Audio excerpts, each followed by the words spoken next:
Hello, আসসালামু আলাইকুম। আজকে আসছিলাম বগুড়াতে। বগুড়াতে এসে বুঝতে পারলাম যে আজকে পহেলা বৈশাখ। এখানে মানুষের দৃষ্টিভঙ্গি ছিল অন্যরকম।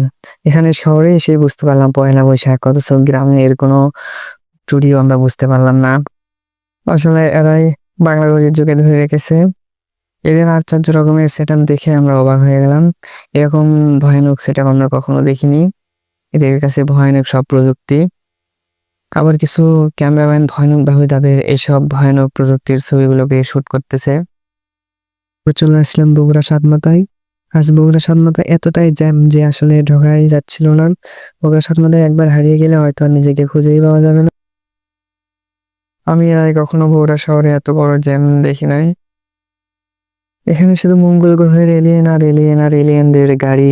মাঝে মাঝে দেখা যায় মঙ্গল গ্রহ থেকে ল্যান্ড করা কিছু সুন্দরী সুন্দরী পরী, যেগুলো দেখে আসলে মাথা নষ্ট হয়ে যায়। তবে আর যাই হোক, আজ বগুড়া শহর অনেক আনন্দমুখর হয়ে আছে। তবে শুধু শহর বললে ভুল হবে, এখানে গ্রাম থেকে অনেক লোক এসেছে পয়লা বৈশাখ উদযাপন করতে। এখানে আবার আমরা দেখতে পাচ্ছি পয়লা বৈশাখকে ঘিরে আয়োজন করা হয়েছে, গানের আয়োজন করা হয়েছে।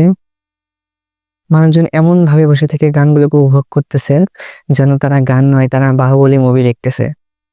তবে তাদের বসে থাকার উদ্দেশ্য শুধু গান নয়, তাদের উদ্দেশ্য আরো অন্যটিও থাকতে পারে, যেমন মঙ্গল গ্রহদের পরীদের সৌন্দর্যকে উপভোগ করা।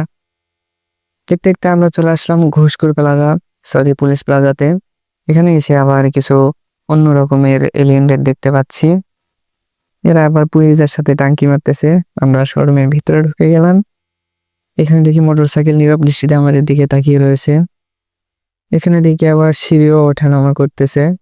এসব মঙ্গল গ্রহের এলিয়েনদেরকে দেখে মনে হচ্ছে মৌমাছি যেন ভিন ভিন করে উঠতেছে বগুড়া শহরে। এরা ঐতিহ্যবাহী গান বাজনায় ব্যস্ত আছে। এখানে তারা অনেক পুরনো ঐতিহ্যবাহী জিনিসপত্র এনেছে, যেগুলো দেখতে অনেক ভয়ানক, এবং তারা ভয়ানক ভাবে ডান্সও করতেছিল। এখানে আবার আমরা দেখতে পাচ্ছি পালকি, কিন্তু পালকিতে কোনো বউ নেই। এখানে আবার ঘোড়ার গাড়ি। পালকিতে বউ না থাকলেও বর কিন্তু আমাদের সামনে ঠিকই পড়েছিল। আবার এখানে ভন্ড গেটাপে কিছু লোক দেখতে পাচ্ছি। তাদের ছবি তোলার পোজ দেখে মনে হচ্ছে এরা বাহুবলী মুভি করতে এসেছে। ধন্যবাদ, সবাই ভালো থাকবেন।